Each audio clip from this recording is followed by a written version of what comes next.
Admiral Han Siok stepped off the transport ship onto the gleaming platform of Nexus Prime. The massive space station served as the heart of the Galactic Federation, where representatives from 8 different species worked together to maintain peace across thousands of worlds. Han Siok had made this journey many times over the past 5 years, but today felt different. The usual welcoming committee was nowhere to be seen, and the alien guards at the entrance seemed more tense than usual. Dr. Kim Yuna walked beside him, her scientific equipment case clutched tightly in her hand. She had been studying alien biology for the Federation for over a decade, helping to solve medical problems that had plagued various species for centuries. Her work had saved millions of lives across the galaxy, and she was respected by scientists from every member world. "Something feels wrong," Kim Yuna whispered to Han Siok as they walked through the corridors. The usual busy atmosphere of the station seemed forced, and many aliens avoided making eye contact with the human delegation. Captain Park Ji-won waited for them at the main conference room. His uniform was crisp and his posture straight, but Han Siok could see worry in his eyes.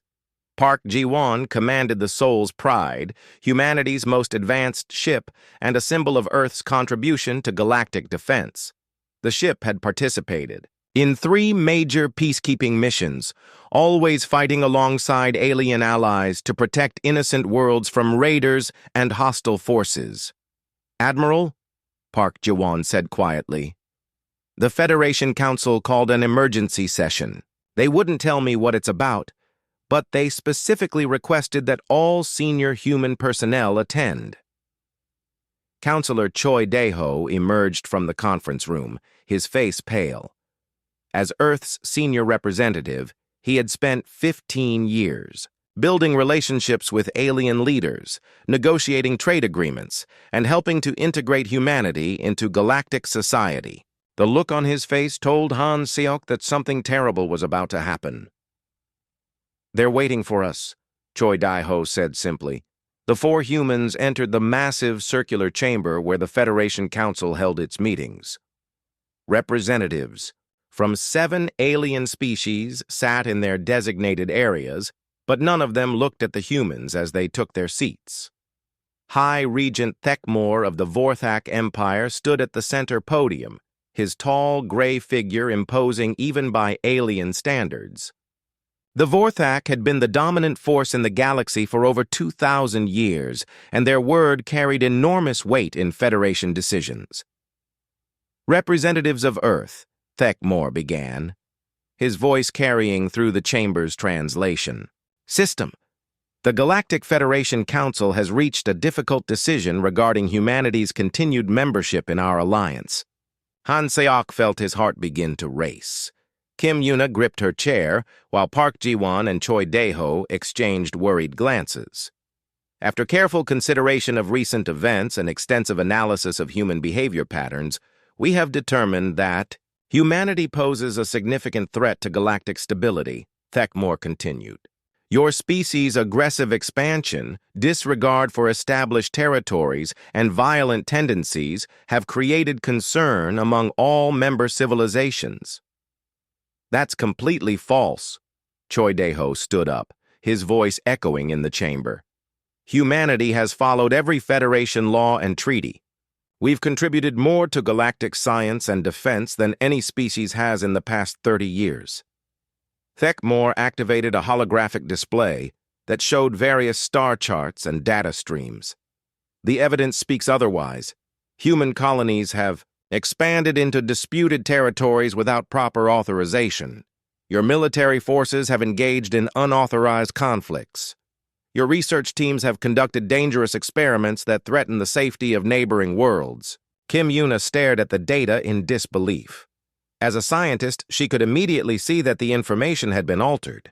Star dates were wrong, territorial claims were misrepresented, and several incidents were completely fabricated.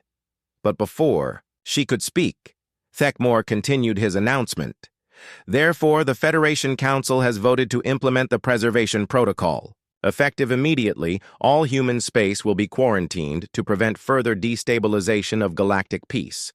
This quarantine will remain in effect until humanity demonstrates the ability to coexist peacefully with other civilizations. The chamber fell silent. Han Seok felt as if the air had been sucked out of the room. The preservation protocol was a theoretical emergency measure that had never been used before. It was designed to isolate dangerous civilizations that threatened galactic security, essentially cutting them off from the rest of the universe. "You can't be serious," Han Seok said, standing up. "Humanity has been nothing but loyal to the Federation. We've fought and died alongside your soldiers. We've shared our technology and knowledge freely. Our doctors have saved lives across dozens of worlds. The decision is final," Techmore replied coldly. "All human diplomatic personnel will be escorted back to Earth within 72 hours. All trade agreements are hereby suspended. All joint research projects will be terminated. The quarantine barriers will be activated once all humans have been removed from Federation space." Kim Yuna finally found her voice. "The data you're showing is false. I can prove it. Those star dates are impossible, and half of those territorial. Claims never existed. Someone has fabricated this evidence. Your accusations only prove our point about human aggression," said Zilthera, the representative from the Crystalline Collective. "Even when presented with clear evidence of wrongdoing, humans resort to denial and blame." Park Ji-won stepped forward. "What about our ships? What about our colonies outside human space? What about the thousands of humans who have made their homes in Federation territories?" "All human assets outside designated quarantine zones will be confiscated," Techmore announced. "Human colonists will be transported back to Earth or its authorized colonies. Any resistance to this process will be considered an act of aggression against the Federation." The room began to spin around Han Seok. 37 years of cooperation, friendship, and shared struggle were being erased in a single moment. Humanity had contributed so much to galactic civilization. Human scientists had developed new forms of faster-than-light communication. Human engineers had designed more efficient space stations. Human doctors had created treatments for diseases that had plagued alien species for centuries. "This is insane," Choi Dae-ho said, his voice shaking with anger. "You're condemning an entire species based on lies and fabricated evidence. History will remember this as the Federation's greatest mistake. History will remember this as the day we prevented a galactic war," Techmore replied. "Guards, please escort the human delegation to their quarters. Transportation back to Earth has been arranged."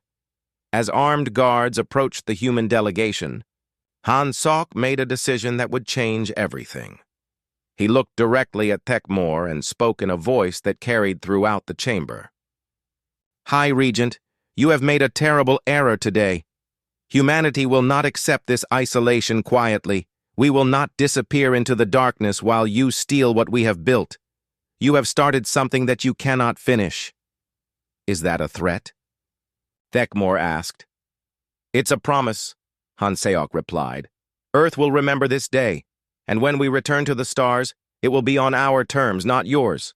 The guards escorted the 4 humans out of the chamber, but Han Seok's words continued to echo in the silence. As they walked through the corridors of Nexus Prime for the last time, Kim Yuna whispered to her companions. "They've made a mistake. They think they know what humanity is capable of, but they have no idea what happens when you corner a species that refuses to give up." Within hours, emergency barriers began materializing around human space, cutting Earth and its colonies off from the rest of the galaxy.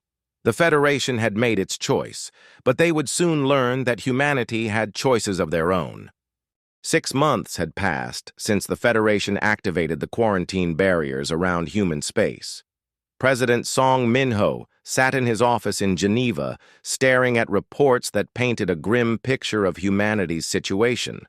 Food shortages were becoming common on outer colonies. Medical supplies were running low. Most critically, the rare minerals needed to maintain Earth's advanced technology were almost gone. The barriers themselves were unlike anything humanity had ever encountered.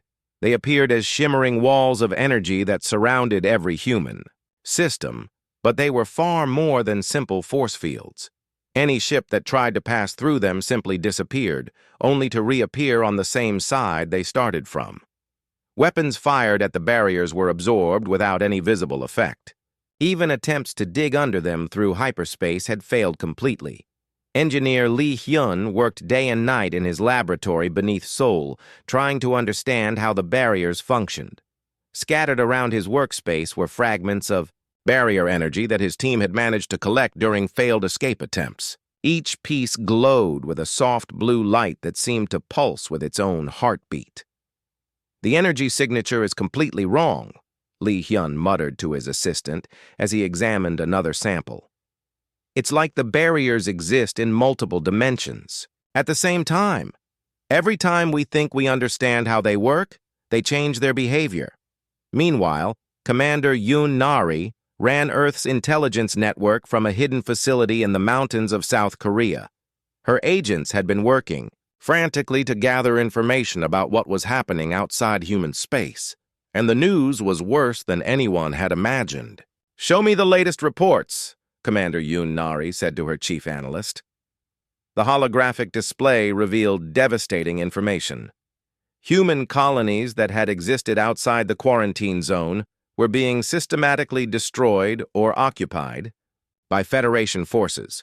Worse yet, the resources and technology that humans had discovered were being redistributed among Federation member species. "The Vorthak Empire has taken control of the dilithium mines on Kepler 442b, the analyst reported. "The Crystalline Collective is harvesting the quantum crystals from the research station on Proxima Centauri. They're not just isolating us, they're stealing everything we built." Commander Yoon Nari felt anger burning in her chest. The Federation hadn't just betrayed humanity, they were actively profiting from that betrayal. But her anger turned to cold determination when she saw the next piece of intelligence. "What's this about human prisoners?" she asked. "We've confirmed that over 50,000 humans who were living in Federation space are being held in detention centers," the analyst replied grimly. "They're calling them processing facilities, but our sources indicate the conditions are terrible." Back in his laboratory, Lee Hyun made a breakthrough that would change everything. While studying a barrier fragment under his most powerful microscope, he noticed something strange about its molecular structure. The energy wasn't just blocking matter and energy from passing through, it was analyzing everything that touched it. "It's like a computer program," Lee Hyun said excitedly to Dr. Kim Yuna, who had come to check on his progress. "The barriers are constantly scanning and learning from everything we try to use against them. But that means they have to follow rules, just like any other computer program." Dr. Kim Yuna looked at the data with growing excitement. "If they follow rules, then they have limitations. And if they have limitations, we can find ways around them." Lee Hyun nodded enthusiastically. "But there's something else. Look at these quantum signatures." He pointed to a complex display showing wave patterns and energy readings. "This technology is based on human research. Remember the quantum entanglement experiments we were doing 5 years ago? The ones we shared with the Federation as part of our scientific cooperation agreements?" The realization hit Dr. Kim Yuna like a physical blow. "They've been stealing our research all along. They used our own discoveries to build these prison walls." The two scientists worked together for days, analyzing every aspect of the barrier technology.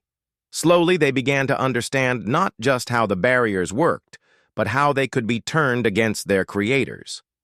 The key lay in the quantum entanglement principles that humanity had pioneered. President Song Min-ho called an emergency meeting of Earth's leadership.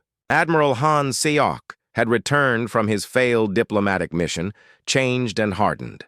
Captain Park Ji-won had been forced to watch helplessly as his ship's weapons proved useless against the barriers.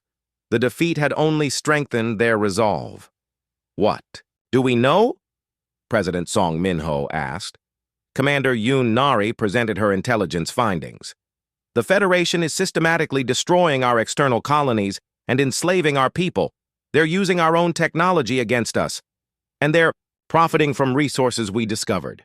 Can we break through the barriers? Admiral Han Seok asked. Lee Hyun stepped forward with Dr. Kim Yuna beside him. We understand how they work now. The barriers use quantum entanglement to exist in multiple dimensions simultaneously. But the same technology that makes them impenetrable also makes them vulnerable. Explain, President Song Min-ho said. The barriers are connected to each other through quantum networks, Dr. Kim Yuna explained. If we can access that network, we can potentially control it. But we need to be very careful. One mistake could make our situation much worse. Captain Park Ji-won leaned forward. What exactly are you proposing? Lee Hyun activated a holographic display that showed the barrier network surrounding human space. We don't just break through the barriers, we take control of them. We turn the Federation's own prison into our weapon. The room fell silent as the implications sank in. Admiral Han Seok was the first to speak. You're talking about using their technology to quarantine them instead of us. Exactly, Lee Hyun replied. But we need time to build the equipment and test our theories, and we need to be absolutely certain we can succeed, because we'll only get one chance. President Song Min-ho made a decision that would echo through history. Do it. Whatever resources you need, whatever support you require, you'll have it. But I want to be clear about something. We're not just trying to escape from this prison. We're going to make sure the Federation understands the consequences of their actions. Over the following weeks, Earth transformed into a massive research and development center. Every scientist, engineer, and technician worked on understanding and adapting the barrier technology. Factories that once produced consumer goods were converted to manufacture quantum processors and dimensional manipulators. The work was dangerous and exhausting. Several research teams suffered accidents while experimenting with quantum energies. But humanity pressed forward, driven by the knowledge that their people were suffering in Federation detention centers while their discoveries were being stolen. Commander Yoon Nari's intelligence network provided crucial information about Federation military movements and technology systems. Her agents, still hidden throughout alien space, sent back detailed reports about barrier control stations and quantum network hubs. Dr. Kim Yuna made another important discovery while analyzing intercepted Federation communications. The quarantine wasn't just about containing humanity, it was about eliminating them entirely. The Federation planned to keep the barriers active until human civilization collapsed from resource starvation. They never intended to lift the quarantine, she reported to the Leadership Council. This was always meant to be genocide through isolation. The revelation hardened humanity's resolve even further. This wasn't just about breaking free anymore.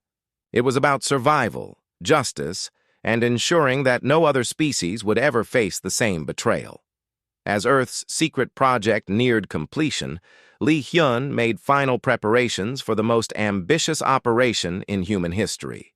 The barriers that were meant to cage humanity would soon become the instruments of the Federation's downfall. 1 year after the quarantine began, Captain Park Ji-won stood on the bridge of the Soul's Pride, watching his crew make final preparations for Operation Exodus. The ship looked completely different now. Where once it had carried Federation-approved weapons and shields, it now bristled with technology that would have been impossible just months ago. Engineer Lee Hyun had worked miracles in the past 6 months. The breakthrough in understanding the barrier technology had led to discoveries that revolutionized human engineering. The Soul's Pride could now phase through solid matter, manipulate gravitational fields, and convert energy attacks into power for its own systems. All ships report ready, announced Lieutenant Kim So-min from the communications station. Around Earth, humanity's entire remaining fleet had been upgraded with the new technology. 200 ships waited for the signal to begin the most dangerous mission in human history. Dr. Lim Tae-jun monitored the quantum virus deployment systems from the science station. His team had created something that the Federation would never expect: computer programs that could rewrite alien technology from the inside out. The viruses wouldn't destroy Federation systems. They would convert them to serve humanity instead. Virus deployment systems are online, Dr. Lim Tae-jun reported. Once we establish contact with Federation networks, the programs will spread automatically through their quantum communication links. General Bae Soo-jin coordinated the overall operation from Earth's military command center. She had divided humanity's forces into multiple strike teams, each with specific targets throughout Federation space. The plan was ambitious beyond anything humans had ever attempted. Remember, General Bae Soo-jin said over the fleet communication system, we're not just breaking out of prison, we're showing the galaxy what happens when you try to cage humanity. Captain Park Ji-won gave the order that changed galactic history. All ships begin Operation Exodus. The Soul's Pride approached the nearest barrier with its new phase shift technology activated. Instead of bouncing off or being absorbed, the ship slipped through the energy wall like it was made of water. For the first time in a year, a human vessel entered Federation space, but Captain Park Ji-won wasn't interested in simply escaping. Following engineer Lee Hyun's plan, he targeted the barrier control station that maintained the quarantine around Earth's solar system. The ship's new weapons didn't destroy the station. They reprogrammed it. Within minutes, the barriers around Earth began to change. Instead of keeping humans in, they started keeping Federation ships out. The prison had become a fortress, and Earth controlled the keys. Across the galaxy, similar operations were taking place simultaneously. Admiral Kang Ji-ho led a strike force against the Vorthak Empire's home system. His ships phased through the Empire's defensive barriers and began deploying quantum viruses into their computer networks. The viruses worked exactly as Dr. Lim Tae-jun had designed them. Vorthak defense platforms stopped firing at human ships and started firing at each other. Communication networks that had served the Empire for thousands of years suddenly began broadcasting human messages. Even the artificial intelligence systems that controlled Vorthak cities started following human commands. High Regent Thekmor watched in horror from his command center on the Vorthak homeworld as his own technology turned against him. Emergency alarms blared throughout the capital city as defense systems shut down and communication networks went dark. How is this possible? Thekmor demanded of his technicians. Human technology is primitive compared to ours. But his technicians had no answers. The quantum viruses were beyond anything the Vorthak had ever encountered. Every attempt to stop them only spread them further through their interconnected systems. Ambassador Oh Minji had been secretly coordinating with resistance groups throughout Federation space during the quarantine. Now she emerged from hiding to broadcast humanity's message to every world in the galaxy. Her transmission overrode every communication system simultaneously, reaching billions of beings across thousands of planets.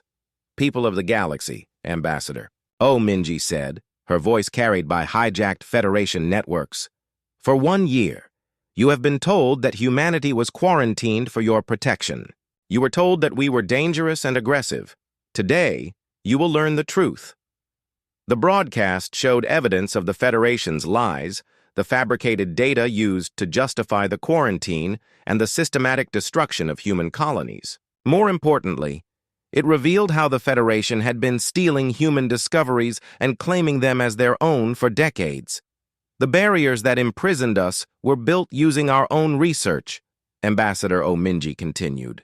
The technologies that your leaders claimed to have developed were actually created by human scientists and shared freely in the spirit of cooperation. We trusted you, and you betrayed that trust. Meanwhile, Captain Park Ji-won's fleet had surrounded the Crystalline Collective's homeworld. But instead of attacking, they demonstrated humanity's true power. Using their new gravitational manipulation technology, they began reshaping the asteroids around the planet into perfect geometric patterns.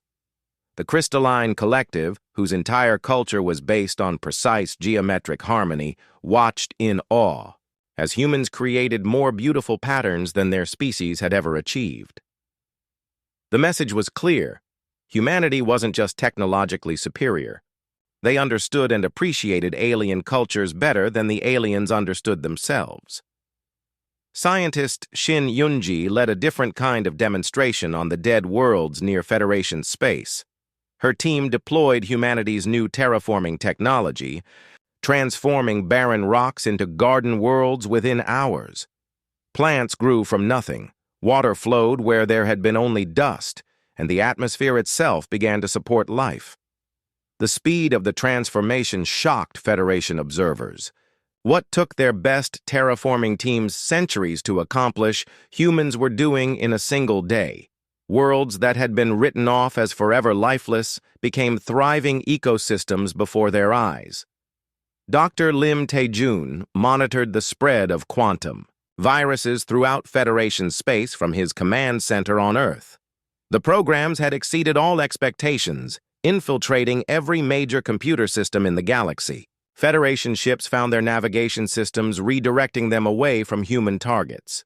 Defense platforms powered down when they tried to aim at human vessels.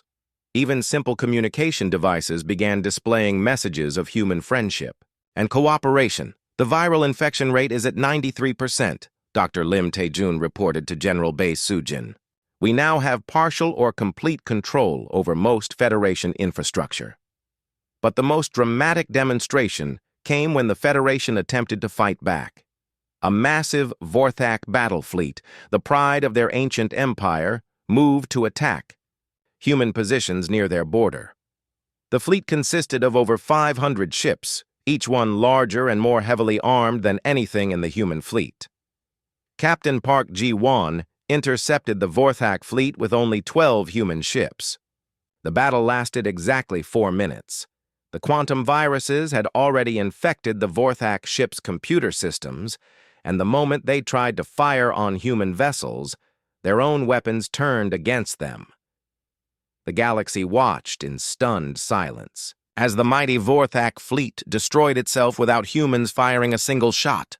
Ships that had conquered worlds and crushed rebellions for millennia turned their guns on each other in a spectacular display of technological dominance. Ambassador Oh Minji's final broadcast reached every inhabited world in the galaxy simultaneously. The Galactic Federation attempted to cage humanity. Instead, they have freed us from the illusion that we needed their permission to claim our place among the stars. You tried to isolate us from the galaxy. Now you will experience true isolation, the isolation that comes from being abandoned by your own technology. The barriers that had once imprisoned humanity now surrounded every Federation homeworld. Their own defensive systems had turned against them. Their communication networks served human interests. Their greatest weapons had become humanity's tools. In less than 24 hours, the balance of galactic power had completely shifted. The Federation that had ruled for millennia found itself helpless before a species they had tried to eliminate. Earth had not just broken free from its cage, it had locked its captors inside their own prisons. 3 months after Operation Exodus, Admiral Kang Ji-ho stood on the observation deck of humanity's newest flagship, the Incheon Rising. Through the massive windows, he could see dozens of alien worlds that had once been unreachable to humans. Now these worlds flew human flags alongside their own, welcoming Earth's ships as liberators rather than conquerors. The galactic situation had changed completely. The 7 Federation species found themselves trapped behind the same barriers. They had used to imprison humanity. Their technology continued to serve human interests. Their communication networks carried human messages, and their defense systems protected human ships while turning away their own vessels. But humanity hadn't stopped with simple revenge. Admiral Kang Ji-ho's expanded fleet had discovered something that shocked them all. Dozens of species that had been secretly oppressed by the Federation for centuries. These civilizations had been forced to remain primitive, denied access to advanced technology, and forbidden from exploring space beyond their home systems. "Admiral," reported Captain Lee Jin-hee from the bridge, "we're receiving another delegation request. This time it's from the Spiral Arm Collective. That's the 15th species this week asking to join our alliance." Admiral Kang Jiho nodded, thoughtfully. The rapid expansion of human influence surprised even Earth's leaders. They had expected to fight a long, difficult war against the Federation. Instead, they found themselves at the center of a growing movement of species who had been waiting for someone powerful enough to challenge the old order. On the planet New Sol, scientist Shin Yunji supervised the latest terraforming project. What had once been a dead, frozen world was now blooming with life. Rivers flowed through green valleys, and the atmosphere sparkled with breathable air. The transformation had taken only 6 days using humanity's advanced technology. How many worlds have we terraformed this month? Asked Dr. Park Min-woo, her assistant. 17, Shin Yunji replied, watching as the first trees began to grow in what had been barren soil just hours ago. And each one is attracting species who want to build new homes away from Federation control. The speed of human expansion alarmed the remaining Federation leaders. Every day brought news of another species joining humanity's growing alliance. Every week saw new human colonies appearing in previously unexplored regions of space. The Federation's carefully controlled galactic order was falling apart. In his fortress city on the Vorthak homeworld, High Regent Thekmor faced his greatest crisis in 2,000 years of rule. His own technology refused to obey him. His ships couldn't leave their home system, and his communication networks broadcast human propaganda instead of his orders. "Regent," said his chief advisor, General Thekvara, "we're receiving reports that 3 more Vorthak colony worlds have declared independence and joined the human alliance. Our colonial governors say they have no choice. Their defense systems won't protect them from rebellion anymore." Thekmor's hands shook with rage. The Vorthak Empire had ruled through fear and superior technology for millennia. Now that same technology served their enemies, and fear had turned against them. "What about our secret military projects?" Thekmor asked desperately. "The weapons we've been developing in hidden facilities?" "The quantum viruses found those too," General Thekvara replied grimly. "Our most advanced prototype warships activated themselves and flew to human space. They're now part of the Earth fleet. On Earth, diplomat Nam Woo-jin prepared for the most important negotiation in human history. Representatives from all 7 Federation species had finally agreed to meet with humanity, though their options were extremely limited. Their governments were collapsing, their technology was compromised, and their people were beginning to question decades of propaganda about human aggression. President Song Min-ho had given Nam Woo-jin clear instructions about humanity's terms. The old Federation system would not be reformed. It would be completely replaced. The species that had tried to destroy humanity would have to accept a new galactic order or face continued isolation. "Are you certain about these demands?" Nam Woo-jin asked during his final briefing with Earth's leadership. "They're going to see this as unconditional surrender." "That's exactly what it is," Admiral Han Seok replied firmly. "They declared war on humanity when they activated that quarantine. They tried to commit genocide through starvation and isolation. Now they have to face the consequences." The negotiation took place on a neutral space station that humanity had constructed specifically for the meeting. The station itself demonstrated human technological advancement. It had been built in less than a week using automated construction systems that worked faster than anything the Federation had ever seen. Representatives from the Vorthak Empire, Crystalline Collective, and 5 other Federation species sat across from Nam Woo-jin in the station's main conference room. Their faces showed a mixture of fear, anger, and resignation. The powerful civilizations that had once controlled the galaxy were now begging for mercy from the species they had tried to eliminate. "These terms are impossible," declared Zilthara from the Crystalline Collective. "You're demanding the complete dissolution of governments that have existed for thousands of years." Nam Woo-jin remained calm as he reviewed humanity's non-negotiable demands. "The Galactic Federation will be dissolved immediately. All member species will surrender their territorial claims and submit to human authority for galactic law and trade. Full reparations will be paid for damages caused by the quarantine, including compensation for destroyed colonies and imprisoned humans. All stolen human technology and research must be returned, along with complete records of how it was obtained. And, if we refuse, asked High Regent Thekmor, though his voice lacked its former authority, then you remain isolated until your civilizations collapse. Nam Wu-jin replied simply. Your technology serves us now. Your ships can't reach us. Your weapons can't harm us. You have no power to negotiate, only to accept or reject our offer of membership in the new galactic order. The alien representatives exchanged desperate glances. Several smaller Federation species had already begun secret negotiations with human diplomats, hoping to secure better terms by surrendering early. The unity that had once made the Federation strong was crumbling as each species looked out for its own survival. What guarantee do we have that humanity won't simply become the new oppressor? Asked Counselor Vexhai from the Neural Web Consortium, NAM. Wu-jin activated a holographic display showing the dozens of species that had already joined humanity's alliance. Look at our new partners.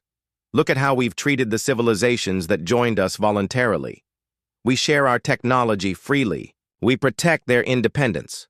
We ask only that they contribute to the common good and respect the rights of other species. The display showed thriving worlds where humans and aliens worked together as equals. It showed former Federation colonies that had become more prosperous under human protection than they had ever been under Federation rule. It showed technological marvels that had been created through cooperation between human scientists and alien researchers. But the most convincing argument came when the station's communication system activated without human command. The quantum viruses had spread so thoroughly through Federation networks that they now acted independently to support human interests. "Attention, Federation representatives," announced the station's artificial intelligence, speaking in perfect Federation standard. "This system has analyzed your species' military capabilities. Resistance to human terms is futile. Recommended action: accept offered alliance immediately." Thekmor realized that even the meeting room's computer systems had turned against the Federation. There was nowhere left to run, no technology left to trust, no option except surrender or extinction. The negotiations continued for 3 days, but the outcome was never in doubt. One by one, the Federation species accepted humanity's terms. Some did so willingly, hoping to secure a place in the new galactic order. Others submitted only when faced with the complete collapse of their civilizations. When the final signatures were recorded, Nam Wu-jin made one last statement to the former Federation leaders. "Humanity didn't seek this war. We wanted only to be your partners and friends. You chose to make us your enemies instead, but unlike you, we believe in redemption. Accept our terms, contribute to galactic peace, and you will find us generous allies. Continue to resist, and you will discover that humanity's patience has limits." The old Galactic Federation died that day, replaced by something entirely new. But as the alien representatives returned to their homeworlds to announce their surrender, they had no idea that humanity's greatest surprise was yet to come. 6 months after the Federation's surrender, Chancellor Park Hyasung stood before the largest gathering of alien species in galactic history.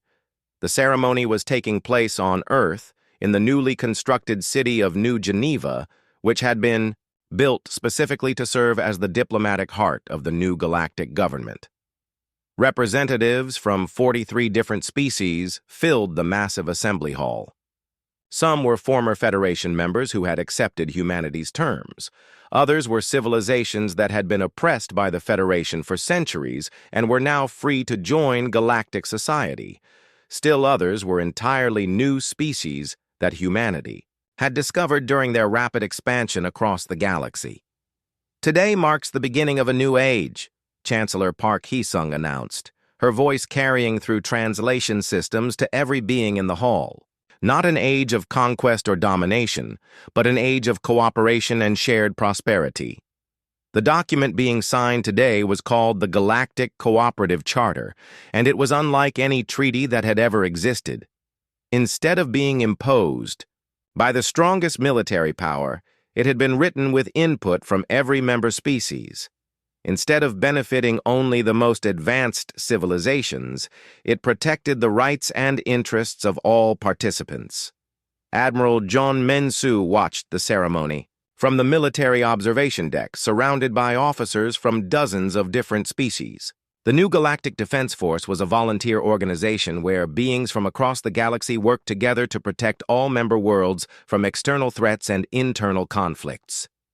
"Admiral," said Commander Yulthek, a former Vorthak officer, who had joined the human fleet, "the integration of our forces is proceeding ahead of schedule. Morale among mixed crews is surprisingly high." Admiral John Minsu nodded with satisfaction. Many former Federation military officers had chosen to serve under human command rather than remain loyal to their collapsed governments. They had been surprised to discover that humans treated them as equals rather than conquered enemies. Dr. Ko Sun-hee had spent the past months establishing the Interspecies Research Initiative, where scientists from all member species worked together on projects that benefited everyone. The organization operated on principles that would have been impossible under the old Federation system: complete sharing of knowledge, equal access to resources, and voluntary participation in all research projects. "The terraforming project on Kepler 438b is complete," Dr. Ko Sun-hee reported to her mixed species research team. "The planet now supports 17 different atmospheric requirements simultaneously.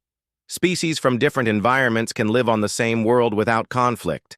This achievement would have been impossible under the Federation, where different species were kept separate and technological cooperation was limited. But human scientists had developed atmospheric engineering techniques that allowed multiple alien races to share the same planets while maintaining their unique environmental needs." In the assembly hall, High Regent Thekmore, who now held the simpler title of Counselor Thekmore, prepared to make a speech that would have been unthinkable just 1 year ago. The former ruler of the Vorthak Empire was about to publicly acknowledge humanity's leadership and ask for forgiveness. "My people ruled through fear for 2,000 years, Thekmore said, his voice heavy with emotion. "We believed that strength meant the ability to dominate others. We were wrong. True strength is the ability to lift others up, to share power, rather than hoard it, to build rather than conquer." The hall fell silent as the former High Regent continued his speech. "Humanity showed us this truth not through words, but through actions. When they had us at their mercy, they chose mercy. When they could have enslaved us, they offered us partnership. When they could have taken revenge, they gave us redemption." Chancellor Park Hyesung felt tears in her eyes as she listened to Thekmore's words. The transformation of the galaxy's former oppressors into allies and friends was perhaps humanity's greatest achievement. But the ceremony's most important moment was yet to come. The signing of the Galactic Cooperative Charter required unanimous consent from all member species. One by one, representatives approached the podium to add their signatures to the historic document. Each signature represented not just a government's agreement, but a species' commitment to the principles of cooperation, equality, and mutual respect. When Thekmore's turn came, his hand shook slightly as he signed the charter. The being who had once commanded vast fleets and ruled over billions was now just one voice among many in a truly democratic galactic government. "I sign this charter not as a conqueror or ruler," Thekmore said, "but as a being who has learned that peace is stronger than war, that cooperation achieves more than competition, and that humanity's greatest gift to the galaxy was not their technology, but their wisdom." Outside the assembly hall, the streets of New Geneva buzzed with activity that would have been impossible to imagine during the Federation era. Human children played with alien youngsters in parks designed to accommodate dozens of different physiologies. Restaurants served food from hundreds of worlds, prepared by chefs who had learned techniques from species across the galaxy. Captain Park Ji-won, now promoted to Fleet Admiral, walked through these streets with his mixed-species crew.